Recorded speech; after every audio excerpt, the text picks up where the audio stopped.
Bonjour, nous allons voir dans cette vidéo le formulaire de recherche avancée d'ALMA. La recherche avancée est utilisée en complément de la recherche simple pour faire des recherches plus approfondies. Le point de départ est toujours la barre de recherche en haut de votre écran. Et pour ouvrir la recherche avancée, il faut cliquer sur la petite loupe avec le plus. Voilà. Le reste ressemble beaucoup à la recherche simple, c'est-à-dire qu'il faut sélectionner les types de résultats là, que je souhaite obtenir. Est-ce que je cherche des notices papier, auquel cas ça sera titre physique, ou électronique? Est-ce que je cherche des exemplaires, auquel cas ça sera exemplaire physique, etc. Nous, on va chercher des notices de ressources imprimées. Je vais donc choisir titre physique. Et je retourne dans mon formulaire de recherche avancée. Là, j'ai bien mes titres physiques. Quand j'ai sélectionné le type de résultat que je souhaite obtenir, le système va me proposer, dès la première ligne de mon formulaire de recherche, des index qui vont être regroupés par grand domaine. Je vais déplier des index correspondant au titre, à la holding et à l'exemplaire physique. Alors, titre, ce sont des index correspondant au niveau de la notice bibliographique. Je déplie. Vous pouvez, avec titre, chercher dans tous ces index-là. Des index correspondant à la notice de regroupement avec holding, que je déplie. La holding, dite aussi notice de fond, en fait, c'est une notice qui regroupe tous les exemplaires conservés dans un même lieu. Ou des index de recherche associés à l'exemplaire physique. Je les déplie. Là, il y a tout ça. L'exemplaire est l'unité de gestion la plus élémentaire. C'est celle que vous allez prêter à votre lecteur. Quand je déplie, je vois mes petits index. Si vous avez précédemment fait d'autres recherches, vous verriez juste au-dessous les derniers index que vous avez pu utiliser. En fait, le système va garder en mémoire les 5 derniers index employés. Voilà, je n'en ai pas. Donc, on va prendre un exemple concret. Mettons, vous avez un lecteur qui souhaite savoir quels sont les documents écrits par Samuel Beckett dans votre bibliothèque. Et cette bibliothèque sera la bibliothèque universitaire centrale du Mirail à l'UT2J. Pour ce faire, comme je vais chercher dans des titres imprimés, je vais choisir le bloc titre. Et là, je vais chercher l'auteur, Samuel Beckett, qui correspond à un index qui s'appelle créateur. Donc l'auteur correspond bien au créateur dans le langage du système.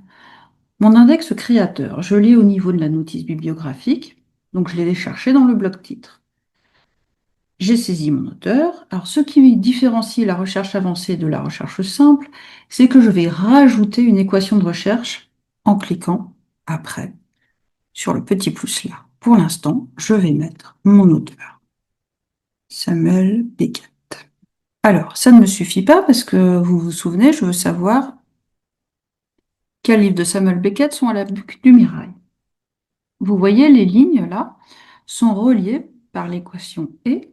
Ça pourrait être aussi, je peux choisir si je clique dessus, ou, mais là, c'est pertinent avec le et. Je vais rajouter dans ma deuxième ligne la bibliothèque. Donc l'index bibliothèque se trouve dans le bloc marqué holding, que je déplie. Puisque la notice dite de holding est la notice qui regroupe tous les exemplaires rangés au même endroit, c'est-à-dire rangés dans une bibliothèque précise, c'est là que je vais chercher. Donc, je vais sélectionner bibliothèque est égal à, et là, je vais chercher la bibliothèque universitaire centrale du Mirail dans mon équation de recherche. Je peux aussi, là, je vais déplier, mais je peux également taper les premières lettres. Vous voyez. Ensuite, je lance ma recherche. J'ai 52 résultats, vous voyez, tout en haut de l'écran, correspondant à 52 notices. J'ai la possibilité à nouveau d'affiner mes résultats avec les facettes qui sont disponibles sur la partie gauche de mon écran, la partie verticale de gauche. Mais je peux aussi toujours revenir sur ma recherche avancée pour l'affiner davantage avec les index, ce que je vais faire. Donc je reviens à mon formulaire de recherche avancée. Par exemple, le lecteur pourrait me demander: Ah, mais je souhaite les documents écrits par Samuel Beckett à la Butte du Mirail, mais je n'ai pas besoin des documents actuellement empruntés, bien entendu. Donc, je vais ajouter un index dans mon formulaire de recherche avancée. Je rajoute une ligne en cliquant sur le petit plus. Et le fait qu'un document soit en rayon, c'est une information qui est stockée au niveau de l'exemplaire physique. Donc là, je vais aller chercher dans le bloc exemplaire physique un statut, un index qui s'appelle en rayon. Parce que votre lecteur, bien évidemment, il est intéressé par les ouvrages empruntables dans votre bibliothèque. Le système va restreindre, je vais lancer ma recherche, et le système va restreindre mes résultats à 49 notices au lieu de 52. Donc j'ai bien 49 ouvrages en rayon à la Butte du Mirail dont l'auteur est Samuel Beckett. Je peux ainsi conseiller davantage mon lecteur et lui montrer les résultats et lui dire où se trouvent ces ouvrages. L'onglet physique, il est déplié. Vous avez bien la bibliothèque, l'information de localisation et surtout la cote sous laquelle le document est rangé. Ça, c'est important. Juste là. Ces trois informations-là. Alors, il se peut dans mes résultats que j'ai d'autres bibliothèques que celle du Mirail, mais c'est normal parce qu'en fait, j'ai cherché des notices physiques. Et si j'avais voulu exclure, je regarde un peu plus bas, vous voyez, là, j'ai d'autres bibliothèques. J'ai le Centre de ressources de langue et j'ai l'INSPE Toulouse-Croix-de-Pierre. Donc, si j'avais voulu exclure toutes les autres bibliothèques que celle du Mirail, j'aurais effectué ma recherche sur des exemplaires physiques. Donc, ce qu'on va faire, je vais revenir à mon formulaire de recherche, voilà, qui est là. Voilà, donc je reviens à mon formulaire de recherche avancée. Là, je vais maintenant changer titre physique par exemplaire physique. Voilà.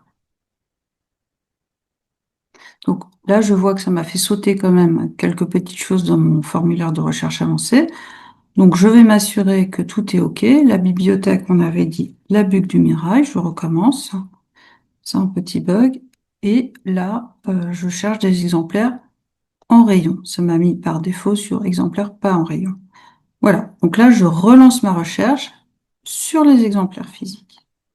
Là, j'en ai bien 54 exemplaires physiques en rayon à la Bibliothèque universitaire centrale du Mirail.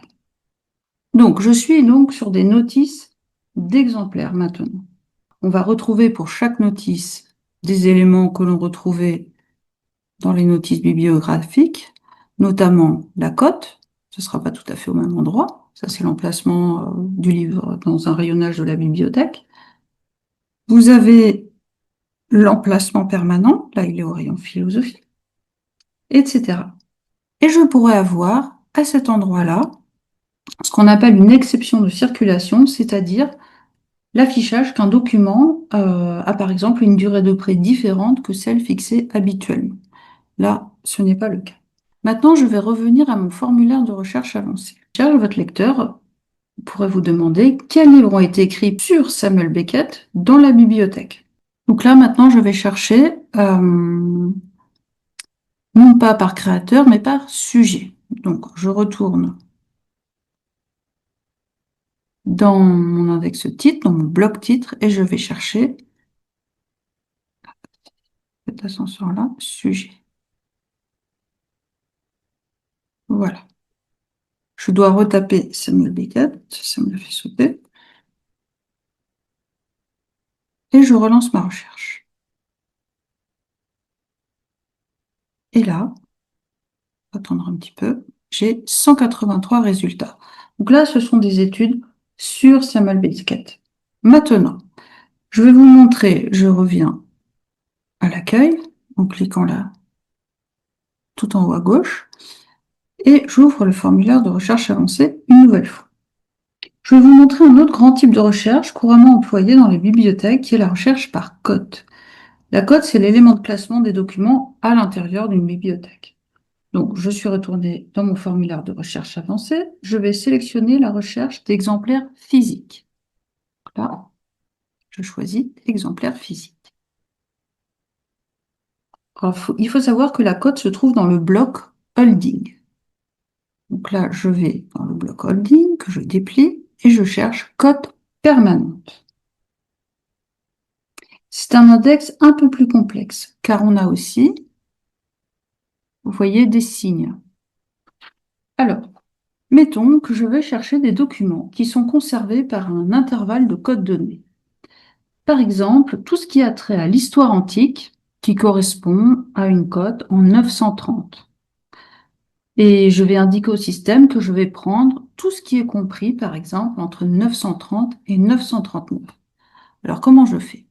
J'ai sélectionné ma cote permanence, je vais faire supérieur ou égal, et là, je vais rentrer mon 930. Ensuite, pour noter mon intervalle de cote, je reprends holding cote permanente, là, et je vais faire inférieur ou égal, et là, je vais mettre 939. Mais ça ne suffit pas en l'état. Il faut aussi indiquer au système le type de cote que vous souhaitez utiliser, parce qu'en effet, il existe des systèmes de classement différents. Donc, petit plus, je rajoute une ligne. Là, je vais chercher dans holding, non pas cote permanente, mais j'ai une résolution d'écran un peu petite. Je vais chercher, voilà, type de la cote permanente. Voilà. Et là, je laisse est égal à, et vous voyez qu'il existe plusieurs systèmes de classification, et que celle-ci, en fait, ça s'appelle la Dewey. Bon, elle est très communément utilisée, notamment dans les bibliothèques municipales, et c'est celle-ci qui est utilisée. Donc, je sélectionne ma Dewey, mais on va aussi rajouter la bibliothèque. Donc là, toujours dans mon bloc holding, je vais chercher ma bibliothèque. Je laisse est égal à. Je vais taper la buque, la buque du Mirail. Je peux en choisir d'autres. Et là, notamment, j'aimerais bien